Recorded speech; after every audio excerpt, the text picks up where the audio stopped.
Welcome to the deep dive. Today we're kicking things off by looking at mental wellness, something we all think about, right? Mm-hmm.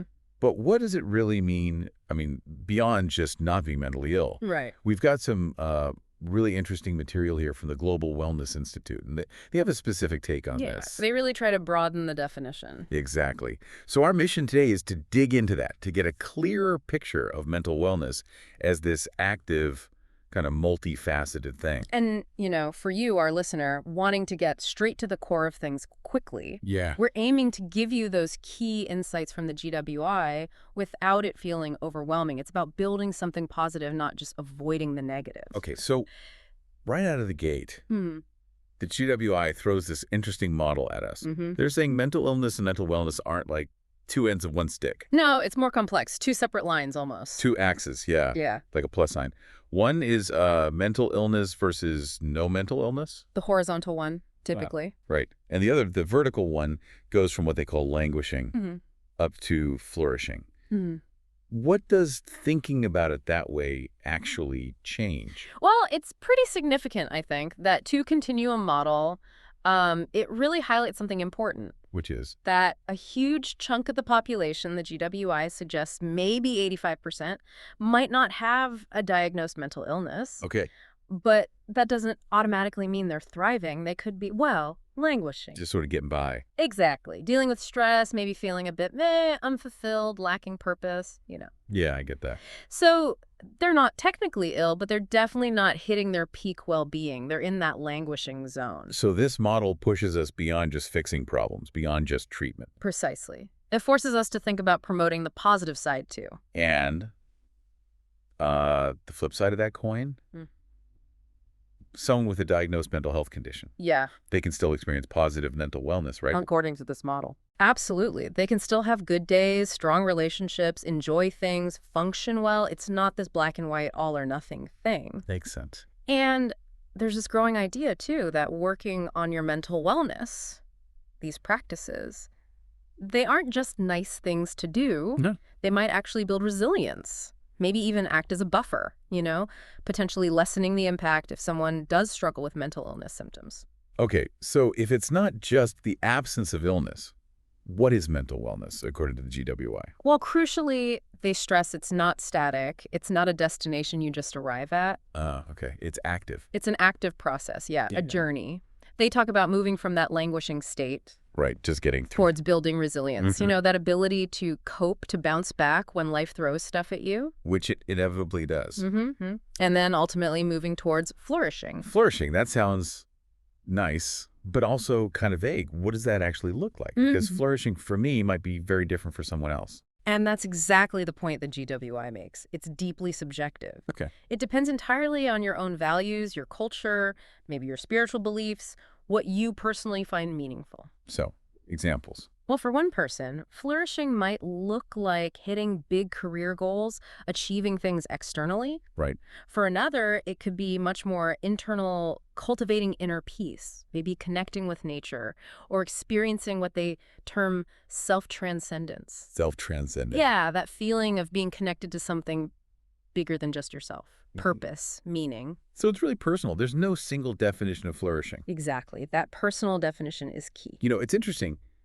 Shifting the focus like this towards actively building wellness, could that help with, say, the stigma around mental wellness? I think it absolutely could. Yeah. Huh. By talking more about the positive side, feeling good, thinking clearly, connecting well, functioning effectively, Yeah. we naturally shift the conversation away from only talking about deficits and disorders. Making it more. Yeah, normalizing it, reducing some of that fear or misunderstanding that fuels stigma. Yeah. Because let's face it, the desire to be resilient, to suffer less, find peace, joy, meaning, connection, That's universal. that's just human, right? Everyone wants that on some level. It sounds like a lot of this focus on mental wellness Yeah. hasn't necessarily come top down from, like, health authorities. No, not primarily. The GWI describes it more as a grassroots thing. Really? Yeah, driven by ordinary people looking for ways to handle everyday life, stress, loneliness, just feeling overwhelmed sometimes. People seeking out non-clinical strategies. Exactly. Looking outside the doctor's office for things that might help them feel better day to day. And the interesting thing is there seems to be growing evidence that this proactive approach might actually help prevent mental illness down the line. That's the hope, and there's emerging evidence suggesting that.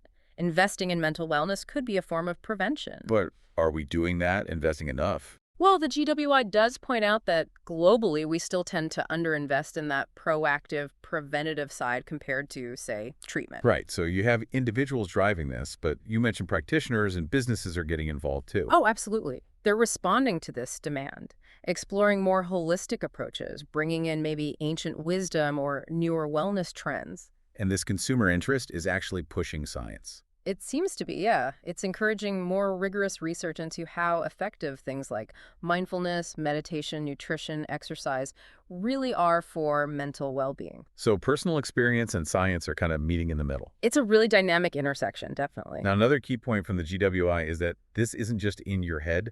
Mental wellness is tied up with physical health. Totally interconnected. Mind and body aren't separate silos. It's holistic. Exactly. Stress impacts us physically, right?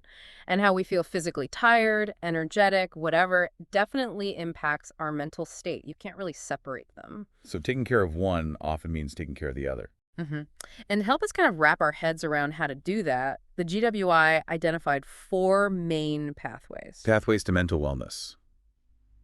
Like a framework. Sort of, yeah. A way to think about the different areas we can work on. Okay, really. First is activity and creativity. Yeah. So moving your body, but also engaging in creative stuff, things that bring joy or allow self-expression. Makes sense. Getting active, doing hobbies. What's next? Second is growth and nourishment. This is about learning, personal development, challenging yourself, but also literally nourishing your body diet.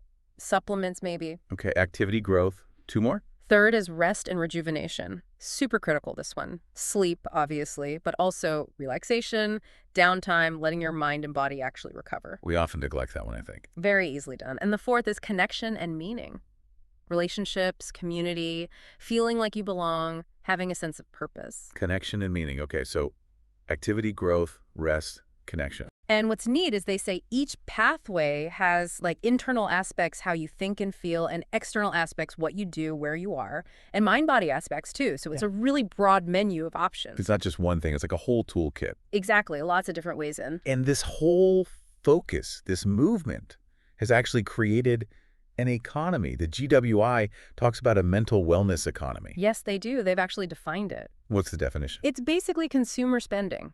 Money people spend on activities, products, services that are specifically aimed at boosting mental wellness, particularly through those pathways of growth and nourishment and rest and rejuvenation. Okay, so focused on those 2, mainly for the economy definition. Yeah. And they break it down further. Yeah, into 4 main subsectors. Let's hear them. First, self-improvement. Think books, courses, coaching, apps for personal growth. Got it. Second, brain-boosting nutraceuticals and botanicals.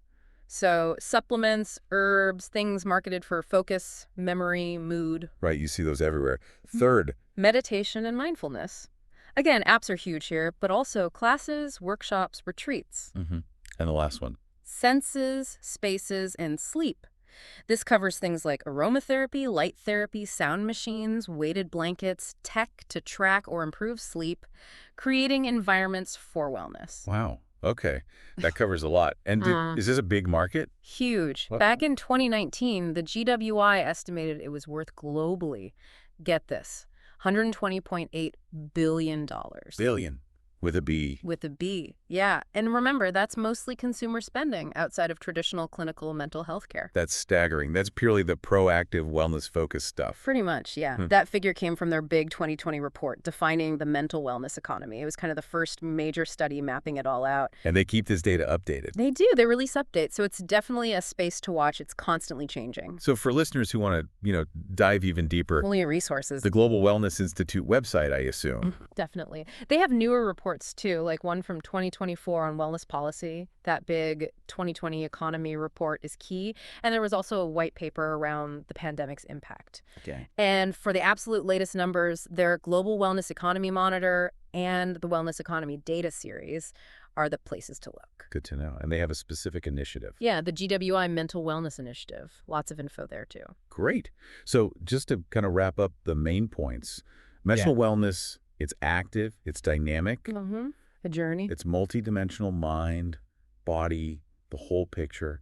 And crucially, it's distinct from just not being ill. Right. That two continuum idea is key. And this whole focus has grown significantly, driven by individuals, and it's now a major economic sector. A really significant one. So for you, listening and wanting that thorough understanding, we hope this deep dive into the GWI's perspective gives you a solid foundation. Yeah, a clearer view of what mental wellness really involves, globally speaking. And maybe a final thought to leave you with, as you consider everything we've talked about, those four pathways: activity and creativity, growth and nourishment, rest and rejuvenation, connection and meaning. Which one, or maybe which ones, resonate most with you right now? Where might you focus your energy? And also thinking about that difference between languishing and flourishing. Where do you feel you are on that spectrum, and what might flourishing look like for you? Some food for thought. Definitely check out the Global Wellness Institute's resources if you want to explore more. Thanks for diving deep with us today.